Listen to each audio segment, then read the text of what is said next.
Hello and thanks for joining us on Alive News. I am Tanti Azal. Here are the headlines. Federal government is set to close buildings flouting accessibility laws for persons with disabilities. Nigerian Army plans review of operational engagement. Canada hikes proof of funds for international students raises concerns for Nigerians. Putin reveals interest to run for re-election in 2024.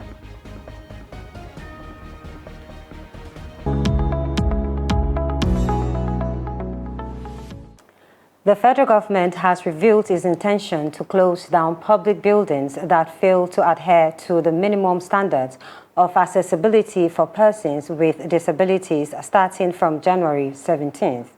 The Executive Secretary of the National Commission for Persons with Disabilities, James Lalu, made the announcement. The decision comes as part of the activities for the 16th Day of Activism in commemoration of the 2023 International Day for Persons with Disabilities.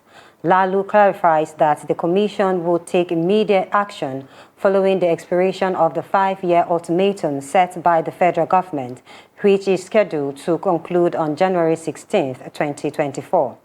The head of Ncpwd additionally emphasized that the Commission is committed to ensuring that organizations not only adhere to the accessibility requirements but also fulfill the mandated 5% employment opportunities for persons with disabilities. Minister of Humanitarian Affairs and Poverty Alleviation, Betta Edu, expressed her support, stating that the Commission has the full backing of President Bola Tinubu's administration in implementing their accessibilities law.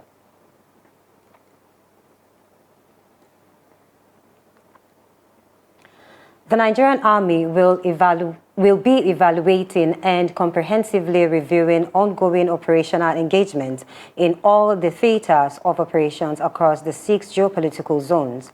This will enable the service to make decisions that will help in effectively tackling the security challenges bedeviling the country.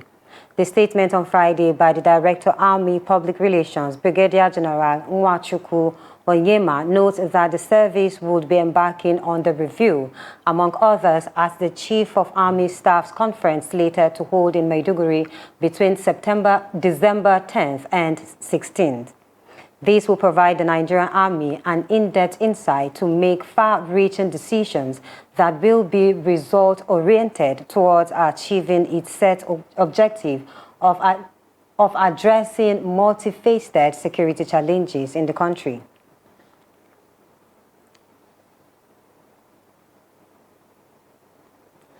And away from that, African Development Bank Group President Akinwumi Adesina has expressed concerns about the potential impact of a proposed European Union carbon border tax on Africa's trade and industrialization efforts. He warns that such a tax could pose a significant obstacle by penalizing value-added exports such as steel, cement, iron, aluminium, and fertilizers, therefore impeding Africa's progress in these sectors.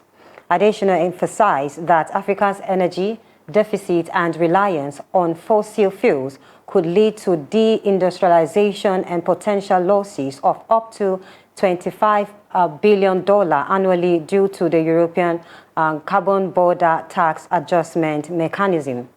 The bank president suggested intra-regional exchanges as Africa's best trade opportunity, with Africa Continental Free Trade Area expected to increase exports by 2035.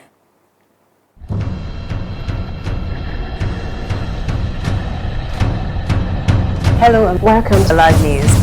The immediate past Minister of Youth and Sports Development Chief Sondidari, the federal government of Nigeria has taken punitive action against the sectarian. Nigerians have expressed fear over the possible shutdown of businesses and job losses. See, things are just going higher every day. For the fact that going from here to Umbaling day before was at 300, but now is at the high side of 700, 800. The subsidy costs us trillions of naira yearly. Such as a vast sum of money will have been better spent on public transportation, health care, school, housing, and even national security.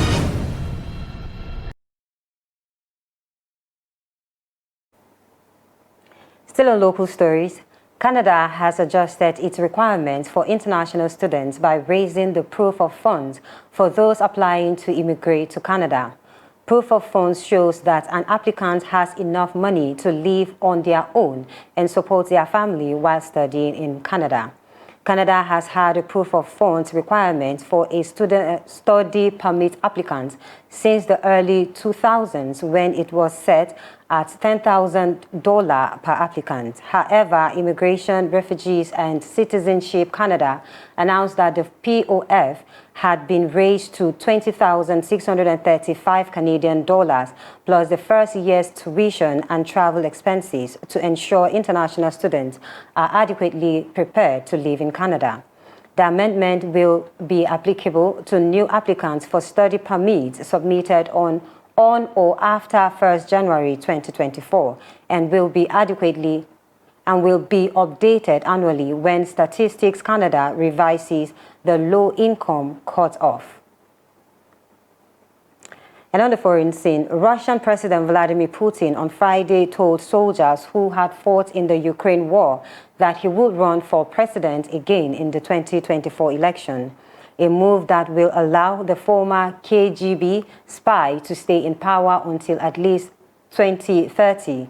Putin, who was handed the presidency by Boris Yeltsin on the last day of 1999, has already served as president for longer than any other ruler of Russia since Joseph Stalin. After Putin awarded Ukraine war veterans with Russia's highest military honor, the Hero of Russia Gold Star, a Lieutenant Colonel Artyom Zoga, commander of the Sparta Battalion, asked the president to run again. Putin told Zoga and the other decorated soldiers that he has had different thoughts at different times, but it is now time to make the decision. And now in sports, former Nigeria defender Ifeanyi Udeze has expressed doubt about the Super Eagles' chances of winning the upcoming 2023 Africa Cup of Nations.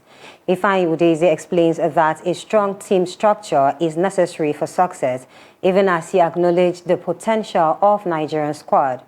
Recall that the Super Eagles of Nigeria, led by coach Jose Posero, finished the AFCON qualification series on top of their group, but their form after the qualification series has been nothing to write home about. The Super Eagles will train in Saudi Arabia before flying to Ivory Coast for the 2023 AFCON, which will kick off on January 13th and end on February 11th. They aim to win the tournament for the first time since 2013, even though they are currently battling a poor run of form, especially in the 2026 FIFA World Cup qualifiers, in which they have recorded 2 successive draws against minors like Lesotho and Zimbabwe. Ahead of the 2023 AFCON, Ifeanyi Udeze urged the Nigerian Football Federation to carry out its duties by guaranteeing that the match bonuses due to coaches and players are disbursed in time. And this is all we have for you at this moment. Thanks for joining us on Alive News. I am Tanti Azal.